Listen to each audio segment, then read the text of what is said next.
Hello, hello, hello, everybody. It's me, the Purple Sharpie, but you can call me Sharpie if you're feeling especially scrappy today. I'm here with two developers from the brand new team, Kyson Creed. I'm here with Love Ulenwa, who is the lead developer and the lead designer of Kyson Creed. How are you doing today, Love? Hey, I'm doing great. Thanks for having me. Thank you for being here. And of course, I have your younger brother, Light, who is the lead animator as well as the lead artist of Kaizen Creed. How are you doing today, Light? I'm doing really good today. That's awesome. I also understand that you all are here to talk about a brand new project. Can you talk to me a little bit about it now, Light? Fire Force Fighters is a brand new 2D fighting game that's unique and is made by FGC for the FGC.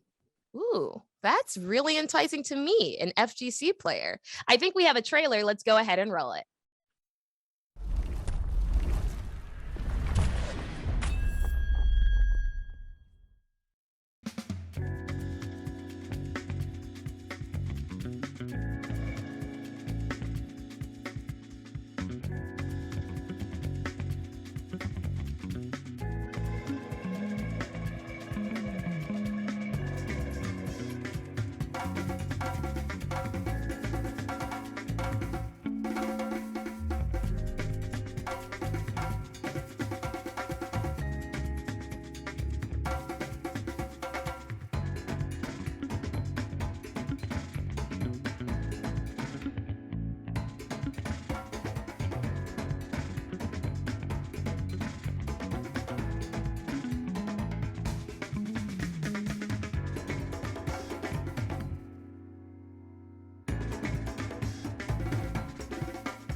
That trailer left us all with great big smiles on our face. There is something so incredibly nostalgic, yet incredibly exciting about this game. And I can't tell you truly what it is, even as someone that plays fighting games. Love, can you tell me about what type of feelings you were trying to instill inside of the models for this game?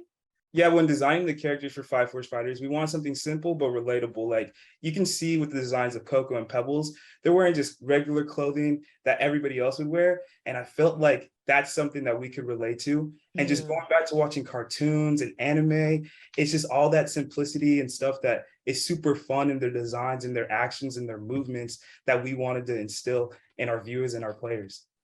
I think something else that really stands out immediately after you get past the amazing looking characters is some of these crazy animations with particle effects inside of the game as well. Light, can you talk to me a little bit about that? So when we went into it initially, my brother and I were like, what's the best way to make a character look really cool and unique and flashy? And at first we went to looking at like games like and reading manga like Dragon Ball Z, One Piece, all those like we would look at games that had cool moves and then like let's take inspiration for those, but we don't want to make them like games like Street Fighter where everyone has a Shoryuken at some point. Mm-hmm. No, I really do get like the shonen vibes when I'm playing through the game. You know, I feel like the protagonist. Was that intentional? That was very intentional. How do you feel as though someone that specifically may be reading manga or may enjoy anime would feel about this game? I think they would love it, honestly. Like it doesn't feel like you never know who's gonna win the round. That's what I wanted to portray in this game. Now, I want to move back over, obviously, to the character movesets because I understand, Love, that your game was actually featured at the largest fighting game event in the world, Evolution Championship Series, otherwise known as EVO 2022, earlier, specifically in August of this year. How did that feel for you? Let me tell you, I mean, the feeling is still inside me. I'm just still blown away by the experience. Like just seeing all the fans coming to the booth. I could tell you, like every time we were there, me and my little brother, there was somebody there who wanted to learn something about the game, the story, the character movements, their actions. They want to know about the development and they want to know about us. And just that fact that people were really intrigued with what we had going on was amazing. And just Evo itself was an experience like I won't forget, and I don't think Light will either. So I know that Light, this was your very first offline like convention or tournament, anything like that.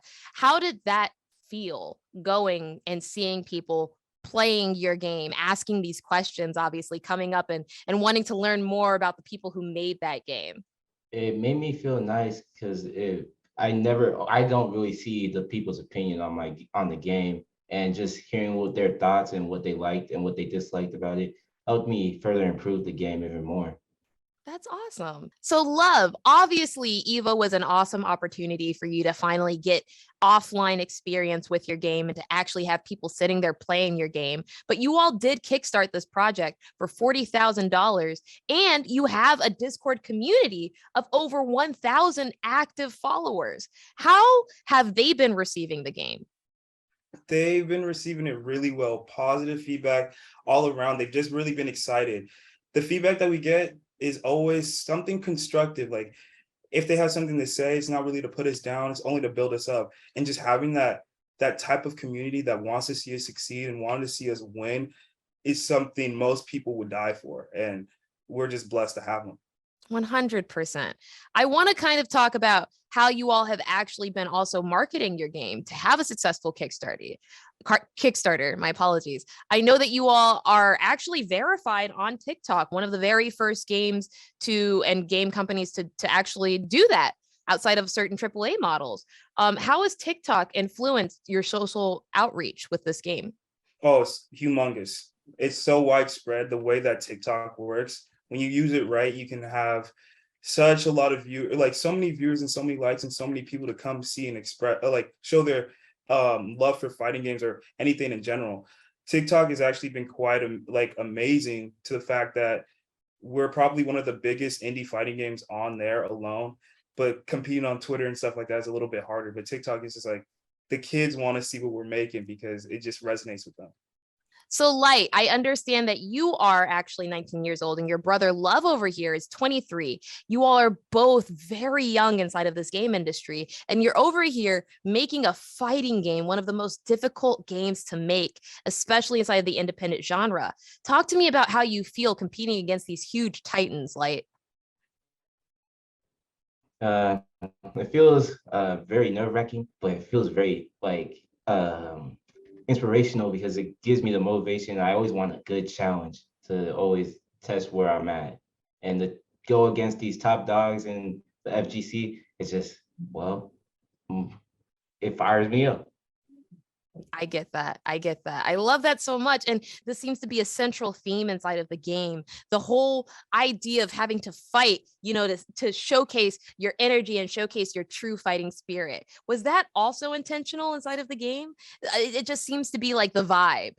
No, you're definitely spot on with that. I mean, me and Light harness that all the time. We constantly push each other. He hits me up in the morning, I hit him up at night. We're always like, what are you doing? How can we make this better? What can we do to improve our process? What can we do to make this game flashy and cool and a titan amongst, I guess, titans? So we just try our best all the time to just really show what we can do and bring that passion, that fire into Five Force Fighters. Previously, on a very public interview that you gave with, I believe, a fighting game content creator known as Luminos, you discussed actually the fact that you were possibly interested in working with some really, really big companies to move forward with Five Force Fighters. Do you have any dream teams that you'd love to have working with you? I don't remember. Dream teams, I feel like if anything possible, having somebody who's really established like Arc Systems or, the giants that are Sony help out develop Five Force Fighters, that's kind of something that feels, far-fetched, but I definitely think possible. I completely understand. And obviously, Sony, that's the company that just purchased Evo, the event that you were just at. So that would be amazing. So I understand that while you were actually at Evo, an event that is owned by Sony and RTS, you actually had an opportunity to be on a panel with Tony and Tom Cannon, who are both the founders of that event. And having your fighting game at such a prestigious event, obviously, that must have invoked a lot of energy and a lot of just in general experience for you. Can you talk to us a little bit about that? Yeah, just off the bat, I don't really look up to a lot of people, but just being able to develop a game right now and then seeing those two pretty much icons in the industry was, amazing. And having the chance to talk to them about my game, my experience developing Five Force Fighters was mind blowing. Not a lot of people get that opportunity. Not a lot of people have a chance to go to Evo, but the fact that you're able to sit down and talk to people like Tom and Tony, who are now working on Project L, who've kind of done a similar thing, building their own games and their own projects from the ground up and making it so far, just speaks to the idea that we could do the same exact thing.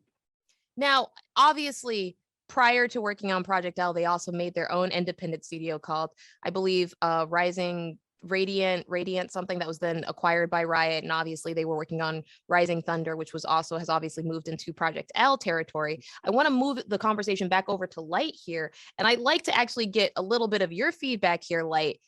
Obviously, Tom and Tony Cannon are also a brother duo that worked and developed inside of games. Do you kind of see yourself as like, the next generation, kind of like a torch being passed down almost to you all? To be honest, I do get that feeling whenever they talk about our game and what they like, the nice things that they say, and like just the overall like positivity that this game receives. Like I would say it feels like that. That's great. I love that for both of you. I know you all come from a very, very big family. Obviously, you have family members everywhere in the world. And just being able to see that you've also been able to build your own FGC family is absolutely wonderful. So unfortunately, we have come to the final part of this interview. I only have time for one more question, but I could probe your minds literally for hours. That's not the case though. So Love, I gotta ask you, what has been your favorite part of all of the player feedback and all of the player excitement that you've seen so far on Five Force Fighters? I think the most important thing and the most thing that I love the most about the feedback has been the excitement of the players that we have in our FGC community. And it just goes on and on. When they tell us something, we take it and we implement it as best as we can with the functions that we have in our game. And if you'd like to give your feedback to the development of Five Force Fighters, visit our website, play5ff.kaizencreed.com.